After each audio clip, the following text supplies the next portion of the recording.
Yo, mic check para sa podcast na madali lang pakinggan. Pwede kaming white noise while you're washing the pinggan. Jump rope, biking, jogging, or driving sa daan. Willing kaming sumama sa inyo kahit saan. The Brodies, hindi ka nag-iisa. Hello, everybody. Woo, yeah! Welcome to the thebrodies.ph with Jack and AIDS. But today is very special, not because wala si Adrian, pero kasi busy talaga si Adrian pero ako na lang po ang kanyang pinain na naman sa ating mga nagagandahan at naggagapuhang mga bisita today.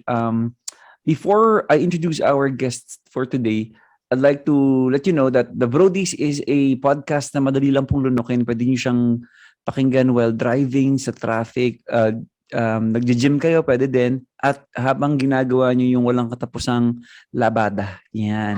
So I think The Brodies also is a community of like brotherhood and also sisterhood na because nakita namin sa demographics namin, marami na rin mga babaeng nakikinig nito ranging ages from 25 to 35. Yan ang pinaka-peak na marami nakikinig sa amin. So maraming salamat po.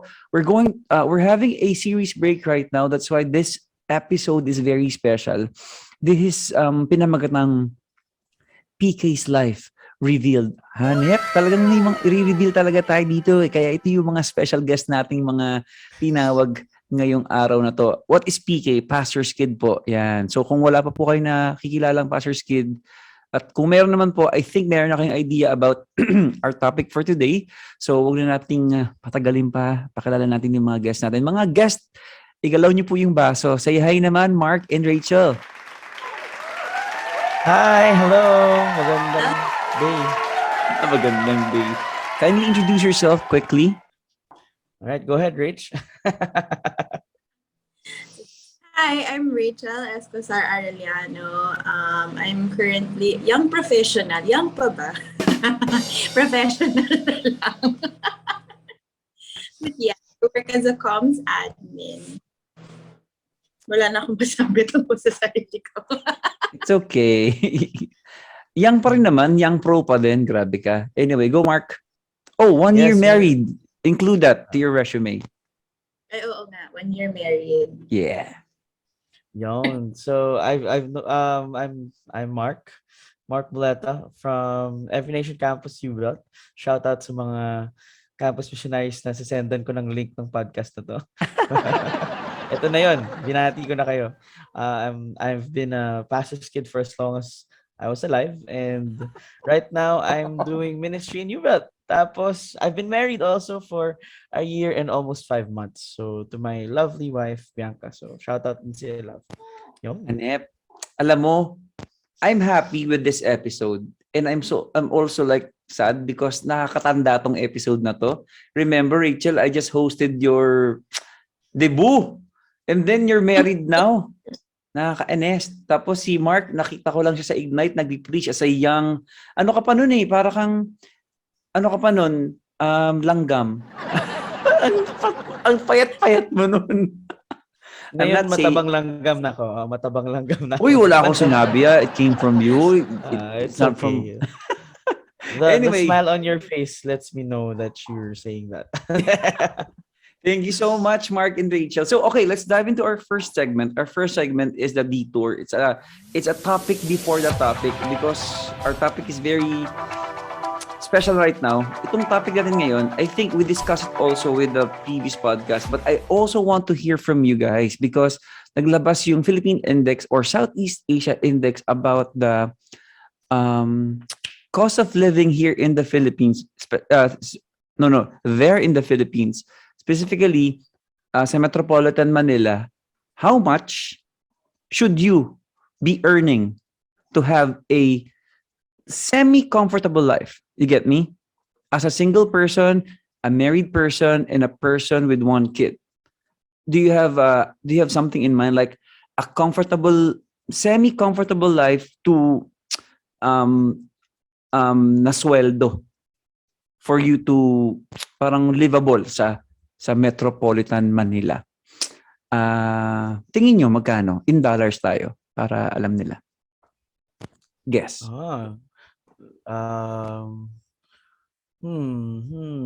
Magkano ba ang dollar sa peso ngayon? 56? Kakompute ko eh. Tama, Ang no? taas pa ng 56 pala, no? Sige, punta muna tayo. Oo. Siguro yung mga dating dollar pa before the new administration. 52. Yan, 53. Okay, okay. Kung single ka, Yeah. and when Oh, we're saying sorry. I have to factor in what without rent. Okay? You're not renting. okay, okay, okay. So you're living, parang hindi ka nagbabayad ng rent, ano lang, expenses lang. Yep, Tama? that's right. That's right. So, I'm thinking, if comfortable, around, kung 35 to 40,000, magkano yun in dollar? Mga 700. 700 to $800 That's right. maybe. Yeah, yeah. And siguro ang one of my major factors is what affects the level of comfort is your travel time. Mm. Because right now, a lot of our young professionals, including myself, we're having a difficult time traveling within the metro because That's right. we love the efforts to improve it, but we also know that it's nowhere near comfortable. So if you want to be comfortable, that's where a lot of the money will go. Like it's either you're gonna buy a car or a motorbike, you're gonna pay for parking, for fuel. Kasi yun yung comfortable life. Yung hindi comfortable life, yung nga magko-commute ka, kikiangkas ka, maglalakad ka, and that's the reality that we're facing. So that food naman is a bit more expensive, but hindi naman siya, I guess, hindi naman sobrang nakaka-affect. Pero yun for me, if you're talking about comfort, it's the mobility that you pay for living in the metro. So yeah. Galing. That's right. Thanks, Mark. How about you, Rach? Wala akong makontribute na number. Mahina ako sa math.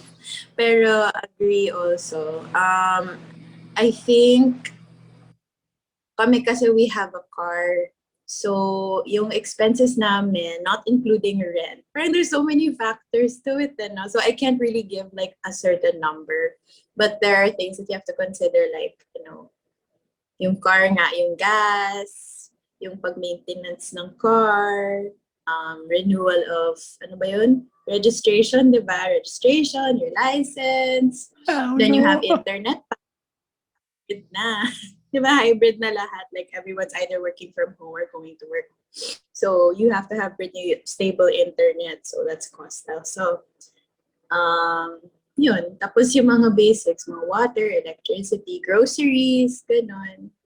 I can't really give a number, pero siguro nga it's around that number na Mark said. Okay. Mga 700. Good guess though, because I think for a single guy to live in the metro right now, they are suggesting that your salary should be at least $600. Okay, $600. Good job, Mark. So I think $600 will cover, at least may Netflix ka pa niyan na premium tsaka Spotify. So, ikaw na bahala sa insurance mo kung magkano ba yon. And like what you said, Mark, mobility, kung mag-grab ka ba or i-get it. Kung mag-grab ka, naku, hindi ka mag-survive. Anyway, so for married people, because dalawa na kayo sa isang room at okay lang daw na $900. Okay pa yon.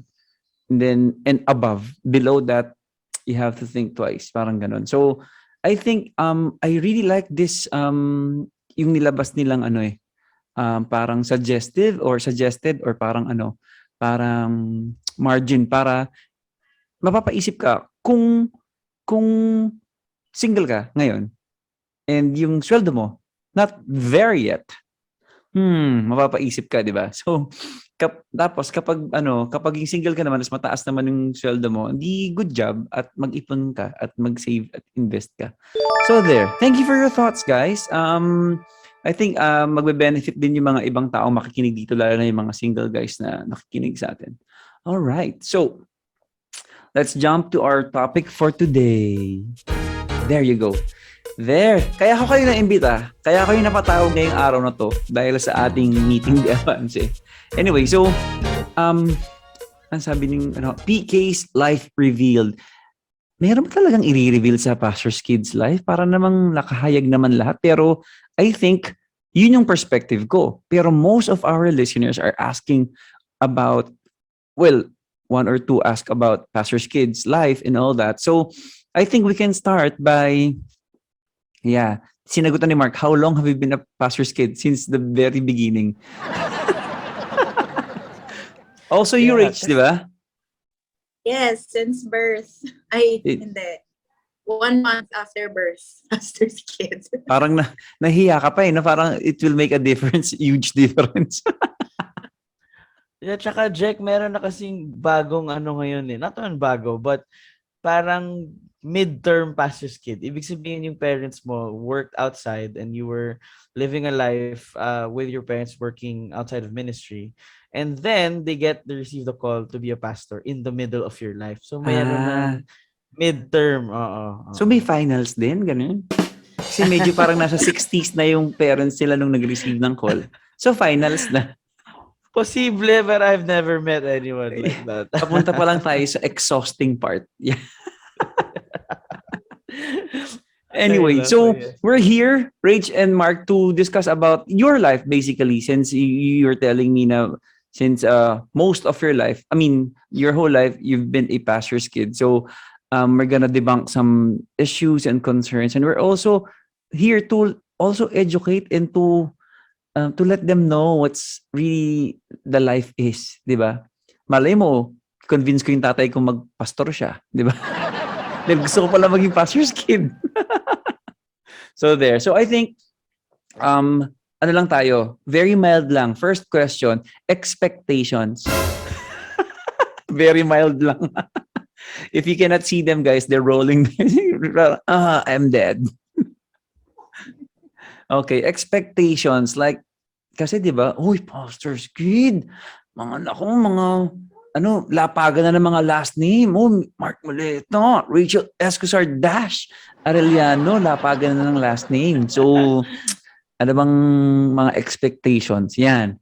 Go, ladies first.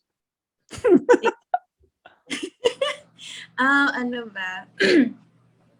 Siguro now, it's a little bit, parang mas mellow na siya ngayon. Pero back in the day talaga, I speak like it was such a long time ago. But yeah, back in the day, siguro hindi ko rin makontrol yung mga reaction ng mga tao na when they hear my dad's last name.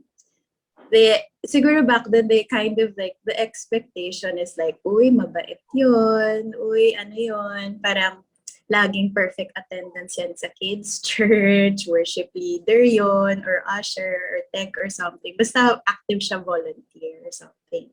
Tapos dapat may, yung assumption ng mga tao din is BG leader din siguro yun. Kasama ko ako sa mga tao. Ano ba? I think, just to generalize it, I feel like the expectation from other people, like, that don't know you personally before, is like, they kind of expect you, I guess, to be some sort of mini-me of your parents, just because you're a kid. That's basically how I experienced it before. Pero now, I try to be as, like, I think now it's a little bit more mellow nga, like I said earlier. Like, yeah, syempre, medyo they're taken aback when they find out who your parents are. But once they really get to know you, okay, tao lang pala siya. Parang ganun. Yeah, nice. Anyway, don't spill all the beans. We're gonna ask you later more. Go, Mark. Yeah, I think expectation nga is a nice way to put it, because I think I would say in my life it would be pressure, not expectation. There's a certain pressure. And it's weird because if you're an engineer's dad, no one, parang meron din, but parang, dapat engineering ka siguro yung course or something.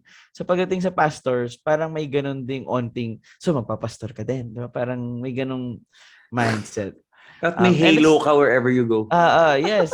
So I remember this one time, I was attending one of our school or classes, mga ENLI, something like that. And then it was raining really hard. Syempre, we used to live in San Juan, tapos pagdadaan kami certain spots na baha. So, nung sinabi na kinancel yung prayer meeting dahil sobrang lakas ng ulan, I remember saying it out loud accidentally, may mga tao from church in our house. Sabi ko, yay! canceled na yung prayer meeting kasi malakas ulan, di ba? Yay. Sabi nung church member, sabi niya, how could you say such a thing? Ayaw mo bang mag-pray? Di ba? Ang mga Christians, yun nga ginagawa natin, nagpe-pray tayo. And then, ang pinaka-painful sa akin noon was sinabi niya, anak ka pa naman ng pastor who prays for a living, ayaw mong mag-pray. And then I was like, so shocked. Whoa! And then the interesting part was I was 11 or 12 years old. I mean, I had parang no one was cutting me some slack for being young. It was like because you lived in this household and again, I don't want to blame church people. Like it's our nature talaga eh. Like even naman ako parang pag na-meet ko yung anak nung maybe I don't know, ni Bill Gates or something, dapat magaling ka sa computer, but di mo alam yan. May parang very nagmi-mix into the nature na of us being human beings. Nagkataon lang na for Rachel and myself, pastor's kids kami. So ganun yung perspective at medyo yun yung may hurt at may pain kasi you'd expect na people would be more loving or people would be more gracious, but may mga times na mas mataas yung pressure nga in terms of being a pastor's kid. So yeah. Yeah. Thanks for sharing that, Mark. I think grabe major bombshell first question pa lang. Parang, huh? Diba? Anyway, Rich, how about you? Like what are those comments that you received that na parang you pretended that it's nothing, but then it really like gave you like so much like pressure, and then how did you deal about it? Did you tell your parents? Did you make sumbong?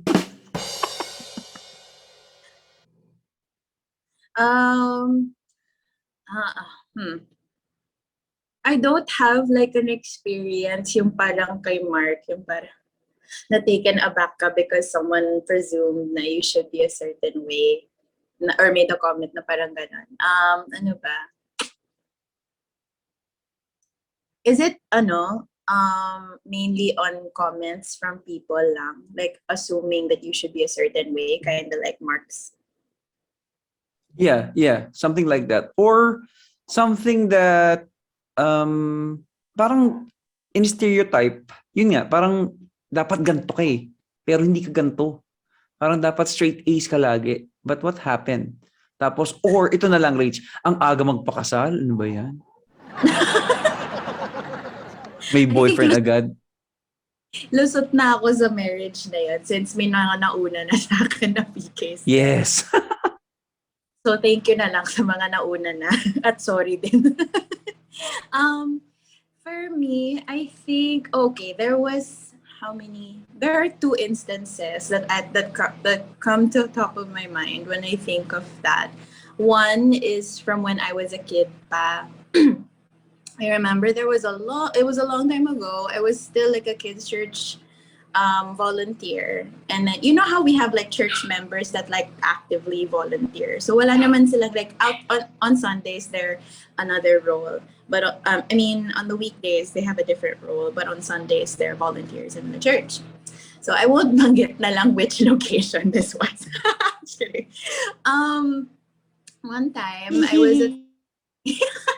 One time I was attending kids church, or I think I was picking up my brother from kids church, and I was picking up my brother from kids church, and then I don't remember what happened that day. I really don't, but all I have is like a good memory that it was a good day. I picked up my brother, I met some friends, I said hi to some teachers, and then I went home with my family. And then I remember my dad getting a call or a message that night.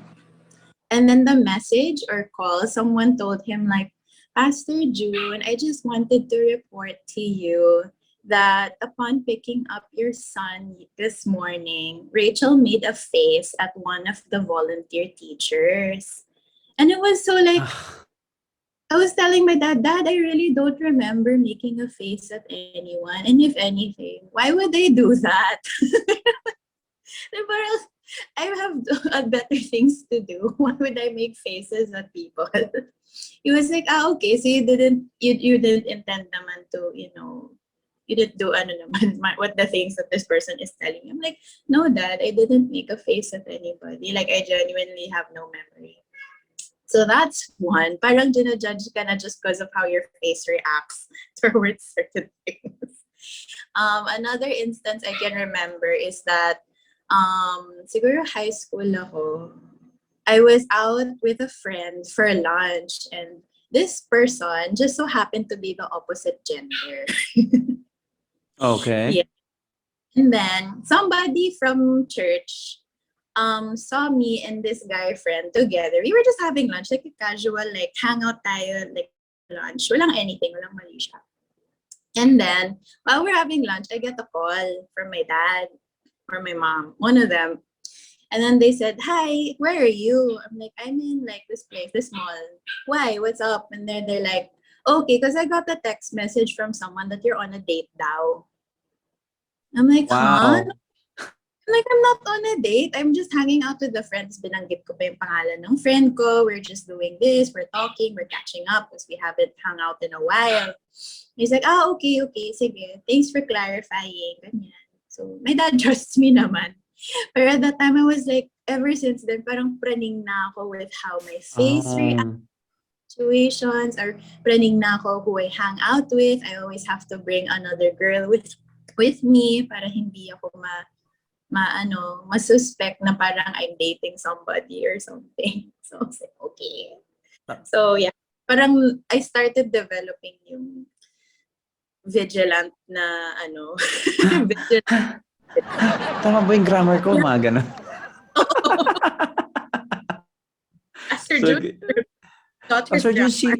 si Rachel po kasi tinanong namin kung anong pet peeve niya. Ang sagot niya po, dog. So, so pwede po bang So, thank you for sharing, Rachel. Mark and Rachel, I have a question for you. Coming from those like a lot of being vigilant and all that, parang dapat careful ka with what he said. Pero bang Pastor's Kids Orientation 101, mga ganyan. Okay, I am a pastor, Mark. This is what you need to, mga ganon. Yeah, I wish we had something like that. That would have been great. Like, oh, okay, ito pala yung pinapasukan natin as a family. But I think two things helped. One, it was older pastors' kids who helped us, and I'm sure Rich, Yeah. you have some also in your life.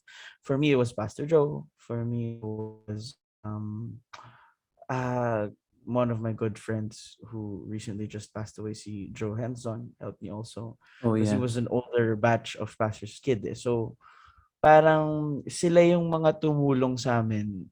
Not naman how to behave, but to help understand our parents also. Like, this is what your parents are going through. Ito yung mga these are usually the reasons why they're thinking like that. So parang may cheat sheet kami from the older ones na tinutulungan kami. And if meron din kaming kinuwento na parang, oo nga, mali nga yan, I think our parents should talk. Parang ganon. Para Ah, matulungan sila din to, na okay, sobra din. So that really helped us. Pangalawa, I think the openness then from my parents na they didn't know also what they were doing at some parts, and they were really figuring it out.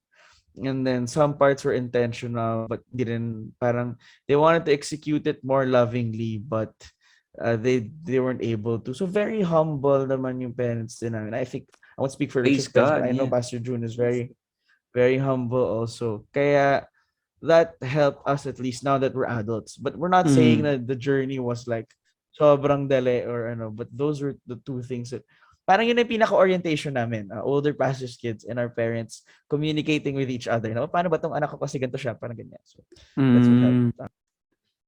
That's good. How about you, Rach? Meron bang Escosar, tawag dito, school book, ganyan. SB. Leadership 101, gano'n. Inside the house.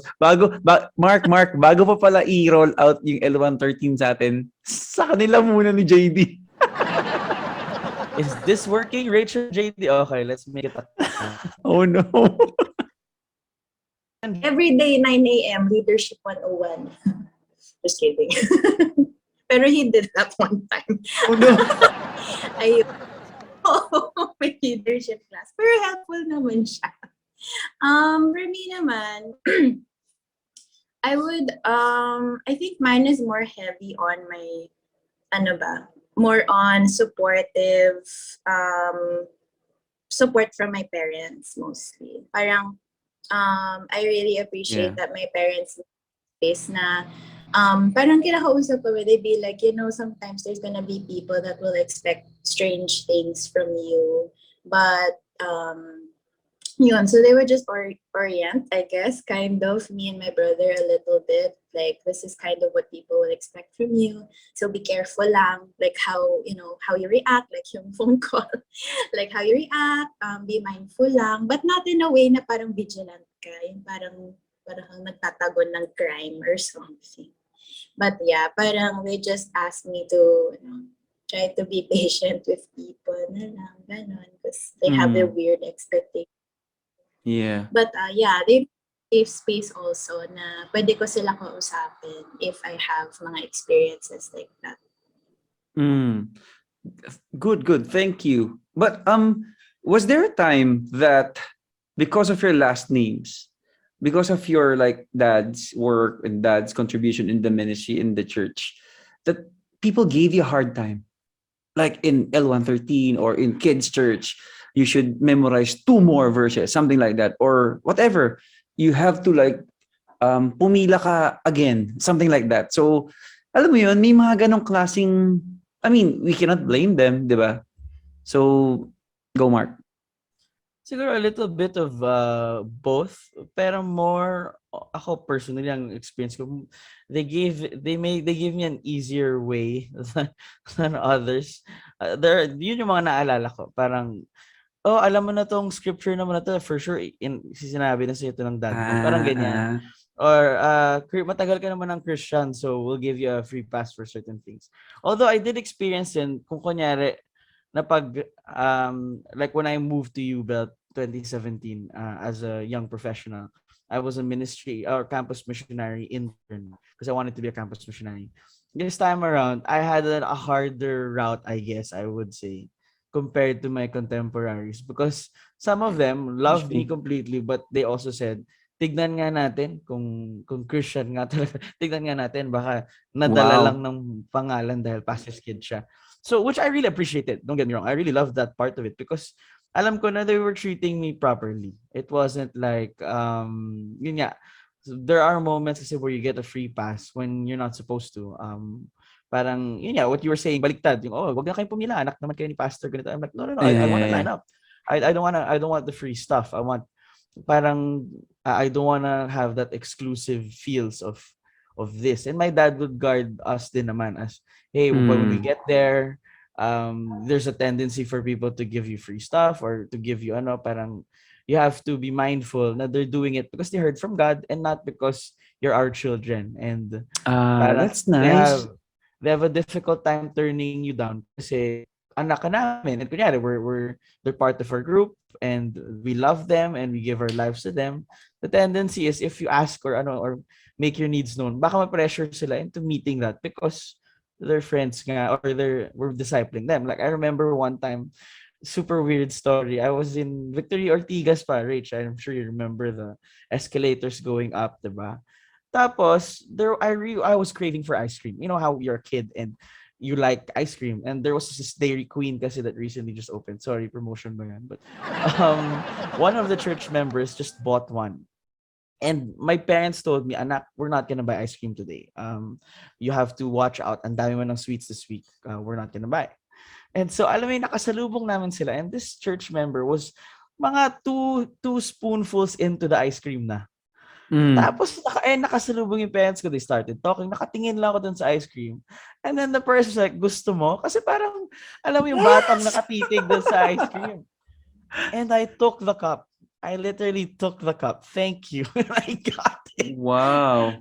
And I started eating. And then I just saw my mom and my dad. And they didn't embarrass me in front of the person. But the moment we got to the cup, and I'm sure, Rach, you have those moments also. Yung pag kayo na lang, biglang, hey, there was something there that you did. And we don't want to tolerate that because that's not nice. Like, nga naman, kinakain niya na yung ice. I mean, if I did Hello, that now, that's COVID. COVID. Diba? But 10, 12 years ago, like, it's still pretty weird. I know. Kid just took your ice cream. So my mom was telling me, anak, I know, kasi sabi ko pa ang argument ko, di ba, pag God provides, malay mo, yun yung provision ni God. Binigay sa, like, yeah, but you have to believe God that one, it's an honorable way of getting it. Like, God doesn't give you naman, oh, this is a way to corrupt the system and you should use that because I can bless you. It's not how God blesses you naman. So I learned that early on. Na okay, this privilege can be abused if not for the training and the help and the mentoring from older pastors' kids. We might use this into getting away with the things that we do, hiding stuff. Kasi matatakot yung church member magsumbong sa parents dahil pastor's kid. Pag yun nga, I mean, kay Rachel, maganda That's naman right. na lumalabas lang sila. But for my experience, it could have been worse. And I could have just said na, hey, I'm a pastor's kid, don't tell. Kawawa naman my dad, di ba? If people find out that I'm doing this. So there are ways to easily parang do or get away with wrong things. So those were the conversations that we had growing up. Nice. Ang saya. I mean, those are like revelations to me too. Like parang, okay, ganyan pala kayo. Okay. Go, Rach, your turn. In terms of being like people giving me a hard time just because they know I'm a pastor's kid, I don't think I've experienced that in particular, but I think same with Mark, parang you kind of get certain, I don't like this word, but privileges when you're a pastor. Yeah, I'm going to get to that question later, but go. Yeah, privileges, because Rachel is telling us that wala naman daw siyang na experience na parang giving her hard time. In my mind, Mark, subukan lang nila, di ba?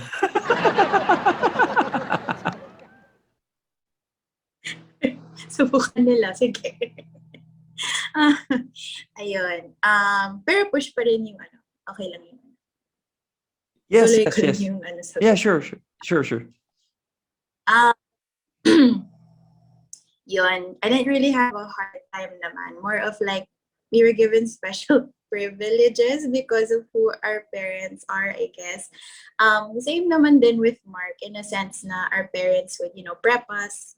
Like, for example, if there's gifts nga, how to treat it, how to treat the people, ganun. Please don't have a celebrity mindset. But at the same time, siguro when you're really young, it's really, really, really tempting to give in to the, uy, kilala kami. You know what I mean? So parang the privileges are already like being waved at you and you're like, okay, no. Parang it's really a challenge of humble na parang no, just because this is what our family does and kilala sila sa church, the movement. Parang it's really, how do I describe this? It's really, you have to remind yourself to be humble talaga. You really have to remember na just because your family's role is more visible compared to a lot of the church ministry, just because may ganun, it doesn't mean na mas importante kayo or mas may privileges. Does that make sense? Yeah. We got it. Yeah, thanks Mark and Rachel for sharing that. Kasi parang for me, the reason why I asked that, parang giving you a hard time, when I got saved, mga 17 years ago, mga 18 years ago, ganyan, mga year 2005, yan. Yung kinalakihan ko, ito kasi I think siguro bigyan ko lang din kayong perspective na someone that did not grow up in church. Di ba? So, kabataan. Parang youth kami noon. So, I became parang, kunyari, may youth camp. Ako yung isang sa team leader. Tapos yung pastor's kid yung isa sa team leader. And I always notice that they always win. Something like that. So, in my mind, I can speak for myself lang yung youth service yung youth camp na yun, hindi lang yun instant. So for me, the way I see it, coming from an outside perspective, going to a community of like believers in churches, I am really highly expecting so much from the pastor's kid na parang he should be friendly and all that, blah, blah, blah. But yung time na yun, hindi ko pa kasi naiintindihan. And super, parang for in my mind, ang yabang, ang suplado, ang aloof. only chooses people na kakausapin niya, hindi yung mga kami na hindi tiga-church talaga, parang ganun. That's where I'm coming from. That's why, whenever kami magbabarkada na, whenever we have an opportunity, this guy, this pastor's kid, will makikihang out sa amin, we will not allow him. Sobrang sasama. Parang, no, you're not welcome in our, on Wednesdays, we wear pink. So, sorry, you cannot sit with us. Something like that. So, parang, that's where I'm coming from. So, kami yung mga tao na parang quote-unquote, pinapahirapan sila PK kasi nga, hindi dapat kasi they got all the privileges already. So, dapat balance ang mundo. Ganyan. Any comment on that, Mark?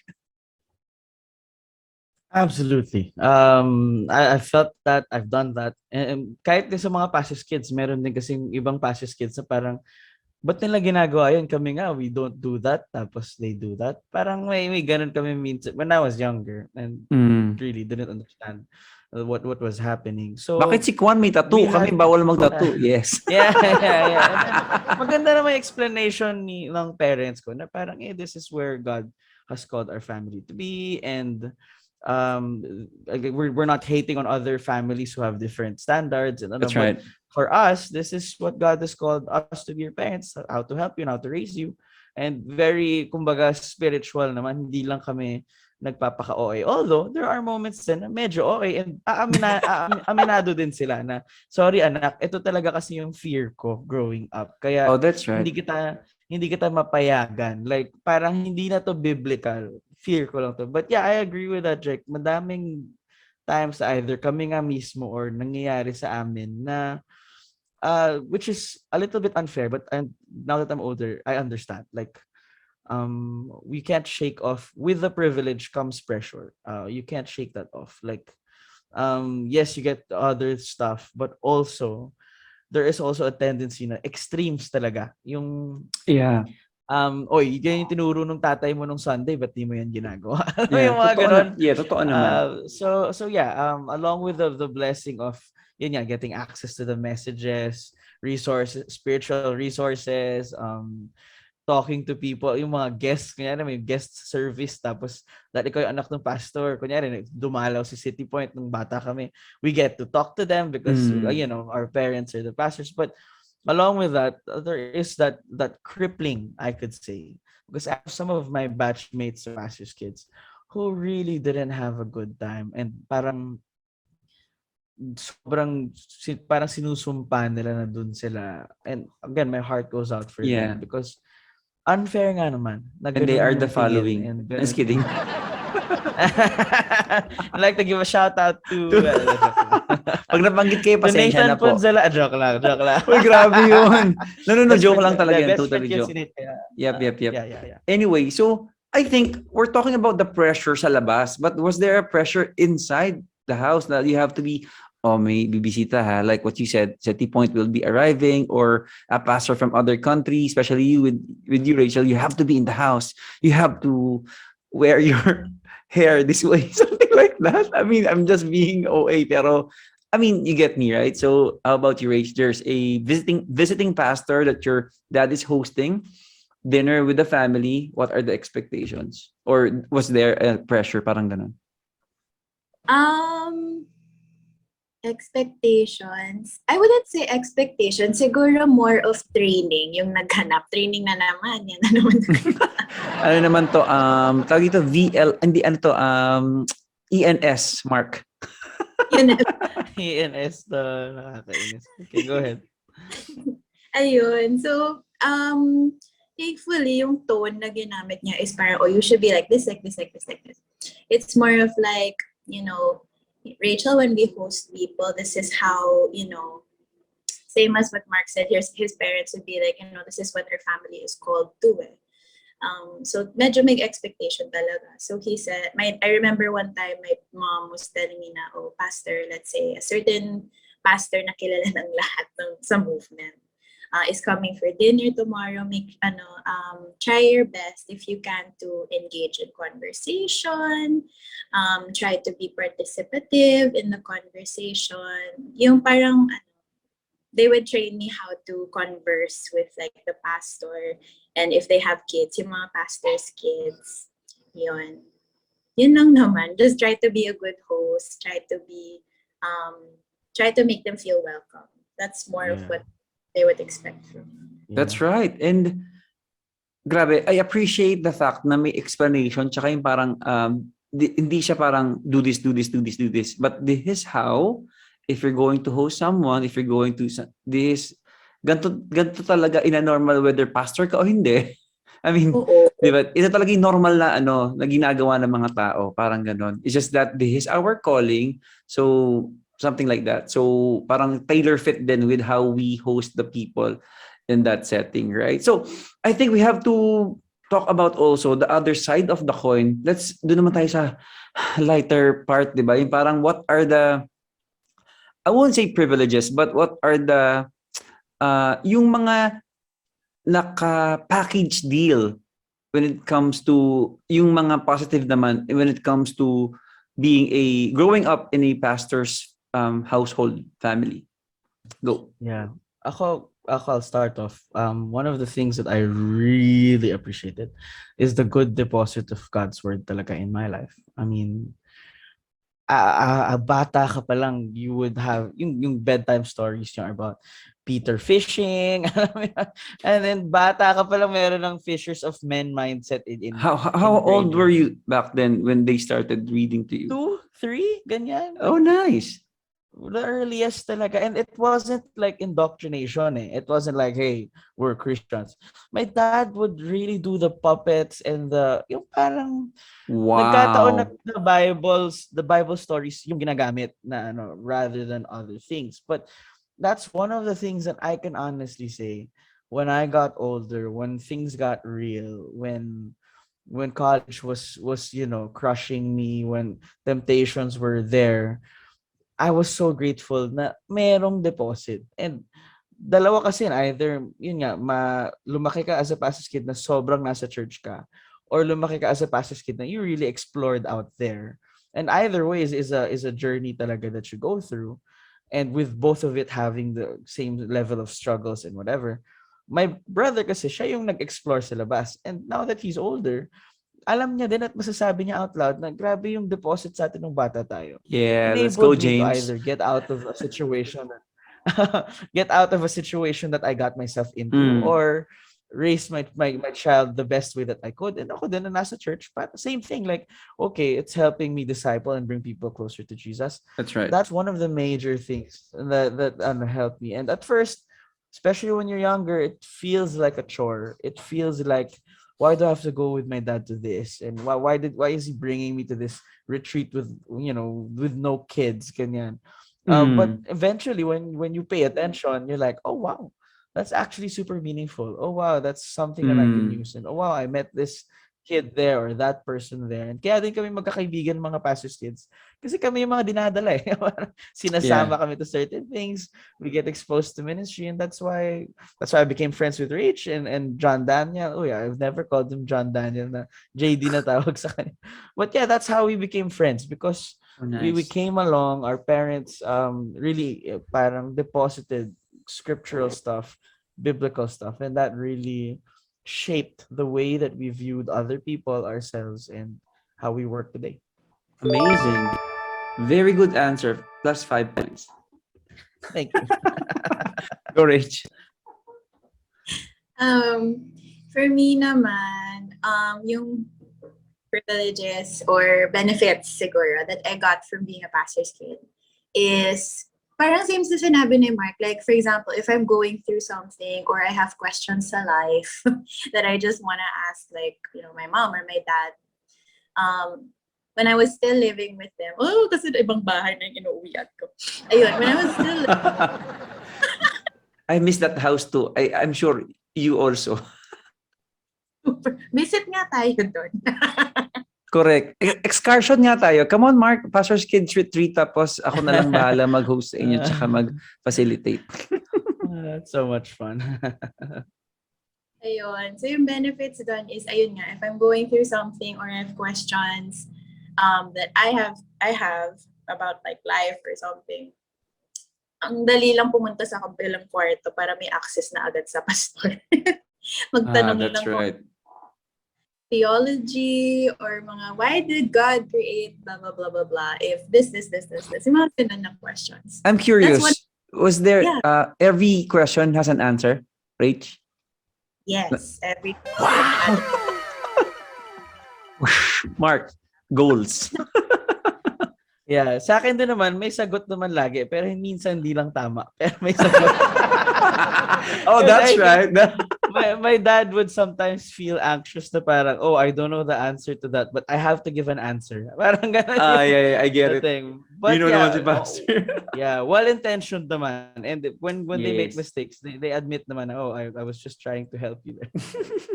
Nice. true. Go, Si Rach. dad, ganun din si dad. Parang there was always an answer.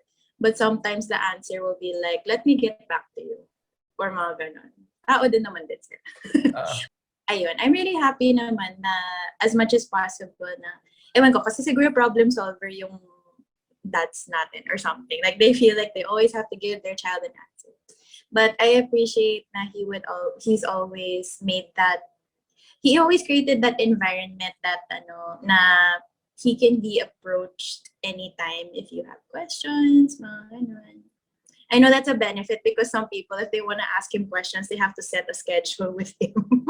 So that's a benefit for me because I can just go to the other or text him or call him if I have mga questions or something's going on with me. Yun. Yeah. Yeah. Or pag may preaching, for example, ako personally, I really, ewan ko kung ako lang to or, but I'm speaking siguro for myself, I genuinely love going with my dad whenever he would guest speak for other locations of the church. Nice. Yeah, ako I really did. Kasi ewan ko ba, maybe it's the way he speaks or yung mga topics talaga na kahit bata pa ako, parang aliw na aliw ako sa dad ko. So, sorry, daddy's girl pala ako, context lang. So, watching my dad, amusing to me. So I'm actually really thankful that he brought me to mga like every time ayoko kasi mag-kids church din. Sorry ha, wala naman akong sa kids church. But like, I would rather stay with my dad and watch him preach rather than go to kids church before. So yun. I remember like I'd be super aliw watching him how he can use the whole stage. Like, there's a lot of other taller pastors than my dad. Pero for some reason, yung buong stage, hindi ko alam paano. Tapos naawa ko sa spotter kasi hinahabol niya talaga yung daddy ko across the stage. Tapos parang nauna pa yung dad ko sa spotter. But yeah, mostly naaliw ako sa kanya because of how he has so much passion for the word. That's right. How can he speak like that? Like, parang they're in a personal, parang iba talaga. You can tell when someone is genuinely passionate about the calling that God has given them. So sabi ko, I remember bata pa lang ako, I said, I want to become like my dad. Like, I really want to be like my dad. Weird, no? Pero I'm like, di naman ako magiging pastor, but I want to preach someday about something. I don't know, whatever God puts in my heart. So yun, now I kind of do. Oh, that's good. Yeah. So watching him preach all those years was super helpful to me also. Nice. And I really appreciate those sharing because hindi lang talaga siya parang in general na ito yung gusto namin, blah blah, but I think it's customized per se sa inyo kung paano nangyari yon. And what I also noticed with like a pastor's kid is instant big family. May instant ate ka dito, may instant tita ka dyan. Di ba yung mga ganun na sometimes will watch over you kapag mag-date yung mga parents nyo. Mga ganun, may instant ganito ka. And instant spiritual family that will genuinely care for you. Is that right, Mark? Absolutely. While Rach was talking nga kanina, I was just thinking, na one of the benefits of doing ministry right is when your parents prioritize family. Which is a very unique position because not all work is that flexible. Na pwedeng, but with this one, and I'm sure Pastor June is the same. Like, kapag may mga graduations, they'll do their very best to be there and to be with you in your milestones because their career permits them to Mm. do it, to do Mm. something like that. And Mm. especially with church family, spiritual family, that's also another big plus. Growing up, I had babysitters who happened to be our senior pastor now in Caloocan, si Pastor Oh, Tito oh Falguera. he wow. was he changed my diapers when I was younger. Really? Wow. Yeah, Pastor Hener Umadto also was my babysitter. Is our senior pastor in I have Bulacan, seen it San all. Jose. Yeah, unfortunately. Si Kuya June I'm sorry, Rich. Iglesias also from Novaliches. So these people talagang helped in raising us up also. So sobrang Solid. blessing yun to be Yeah, with them. Yeah. that's right. I think I wouldn't have this conversation, or I think gusto ko sana mag part 2, pero we have to also land this conversation right now. And I think my question for the both of you as we land this episode is um like final message or anything that you want to explain to those to the people who hasn't understood you yet, parang ganun. Or number one, those people that okay, tao lang din kami, and you want to tell them those things. And number two, the upcoming PKs. You get it? Yung mga lumalaki ngayon. What are your message sa kanila? So, let's go, guys. Wala namang pressure, ano, pero it has to be really good. Joke. Oh, but that's such a meaningful question, Jack. Like, siguro for me, for those people who don't know or who still don't understand, the first thing siguro is it's okay. You don't have to understand us. We're very like with certain other things, not just with pastors' kids, but with certain other things, hindi mo naman talaga naintindihan lahat eh. So, okay lang yun. If you do wanna know, we have our socials. You can message us if you have other questions about it. I love then the direction towards transparency that our ministry is taking, where if you have questions about, and people are more vulnerable now. Dati kasi we didn't know what to do with the pressure that we had to hide certain deeds or acts para hindi matarnish yung name ng church. But now, we're entering a phase where our vulnerabilities help other church members. Mm. And if you want to know how we were raised and the pros and cons of it, again, this is a lengthy conversation not to have. And most definitely, reach out to us, pastors' kids. Now, for those naman who are pastors' kids now, please don't feel the pressure of having to volunteer in church and having to be that church soldier. No, because I'm a pastor's kid and my dad works here, I have to do this. Hopefully, that was God's kid. Hopefully that's where you're coming from. I heard from the Lord, he is my dad, and that's why I'm doing this. Rather than Pastor Manny kasi has like 1 billion people in his group, and I have to have 500 million because I'm his kid. It's more meaningful to start with a genuine relationship with God and That's right. knowing na okay, ito yung mga sinabi ni Lord sa akin. I'll take it in the pace that is helpful and healthy for me. There are certain pastors' kids who have a difficult time with certain theological positions, like, oh, why are we doing this or why are we doing that. Okay lang na hindi mo pa gets at di ka pa approve at di pa okay. Mm. Take it slow. Let it be genuine and real, not fast, and will blaze out in the future. So I guess Be a human being. yeah, exactly, perfect. Yeah. Yeah. And for the Mark, for the next, or the yung mga yung mga bata ngayon na PK na wala pang idea with what you're saying, guys, like mga 5 years old, 6 years old, 7, 8, 9, yung mga okay, what am I getting myself into? What's my family all about? Yeah. Why are they weird? Parang ganun. So for the 5-year-old listeners dito sa the Brodies, Yes.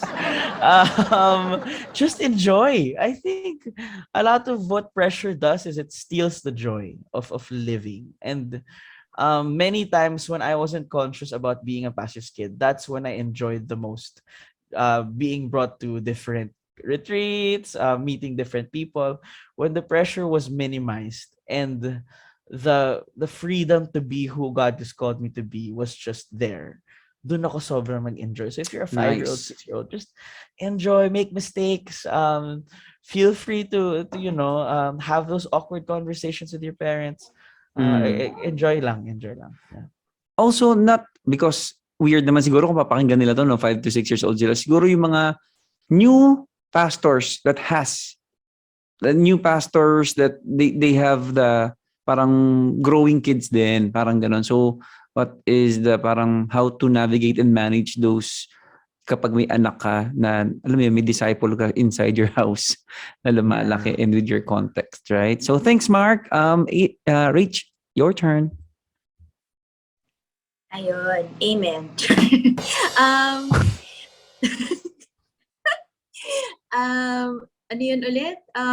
What I would say to pastors' kids Yeah. and income. Oh, people that have expectations Yeah. for pastors. Okay. Um, siguro, ayun. Hi, we're PKs. We're gonna make mistakes. Yun. Yun. Pastors' kids are, tao lang din kami. Like, we're going to experience, we're like everybody else that encounters Jesus, comes from a difficult, like just because our difficulties are kind of different, I guess, but in a sense, it's the same with everybody else. We come to know Jesus in a personal way. We encounter Jesus. We also have, struggles like everybody else, that God delivers us from. Yun. Pero gets ko naman why they have that expectation. So, for the upcoming pastors' kids, don't feel, ano ba? You don't have to feel pressured by the expectations of other people. Like this, parang wala akong maisip kung ano masabi sa kanila. Siguro, don't feel like people are watching you. Like, it's okay to make mistakes. It's okay if you make mistakes. Your dad's not gonna lose his job as a pastor because of your mistakes. Don't think like that. I agree with Mark said, like, if you do have some problems that you want to talk about, but you don't feel really safe talking about with other people, siguro your parents are always there to help you navigate it. As well as, kami ni Mark, yung mga lumipas na dun sa season na yon. We're also here to, share with you our experiences and to, help understand you. Yun, contact us on our socials. And sa mga 5-year-olds na nakikinig sa podcast na to, bakit kayo nandito? Correct. Siguro, yun, it's okay to make mistakes nga. Parang wala na ako masabi. Ang galing kasi ng sinabi ni Mark eh. Correct. Okay lang din naman yun. Yeah, short and sweet. Yeah. Thanks, Rach. Thanks, Mark. I think, alam mo tong topic natin na to, hindi talaga siya makukuha sa isang podcast episode eh. So guys, if you want to ask more about Rachel and Mark, you can reach them out in their social media accounts later. But I think just to end this conversation, just to end this episode, first of all, nito ko na lang naintindihan eh. Parang siguro nito ko na lang naintindihan kasi nung beginning nga, kinuwento ko sa inyo yung experience ko, right? Siguro, to begin with, or to end this, we are very sorry if you feel pressured in behalf of, I don't know, my friends or whoever, mga barkada. We are very sorry that there's a pressure that we put on you. Parang ganon. So, we are very sorry for that. And thank you for sharing your thoughts here and sharing your, like, it's not more of like an episode. It's more of like really also open your mind, guys. Tao lang din kami. And also at this point, day and age, yung vulnerability is so much welcome right now. But during your age, when you were growing up, hindi dapat malakas ka, dapat ganito ka and all that. But right now, mas okay na. So, guys, thank you so much, Rach. Thank you, Mark, for sharing your thoughts, your wisdom, guys. Super appreciate ko kayo. And I feel so old again. So, I have to catch up with you. So, there. So, yeah, like what I mentioned a while ago, social media accounts. Do you have any, Rach? Mark, go. You can reach me on my Instagram account. My handle is at Rachel_Escosar. Yeah. Paki-include din yung GCash number. Yes, please. Ikaw Mark. Yeah. Just to be clear, Rich, hinihingi mo yung GCash number nila. So, ikaw yung maibibigay. Tama ba? Joke lang. Thank you. Thank you.